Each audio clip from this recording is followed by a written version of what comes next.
guys, I'm Judy. Want to buy LED display? I will help you understand.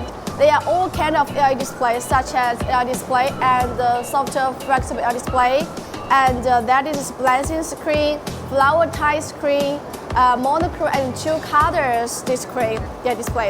Okay, although the names are different, they are all LED display and can be splicing the wirelessness.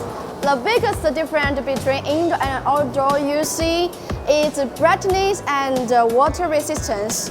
The flat screen is super flexible and thin, suitable for hanging on the wall. Okay, and the transparent screen light transmission in fact is very good, easy to maintain and control. A flower type screen is load bearing, strong, waterproof, also beautiful real color with a high brightness.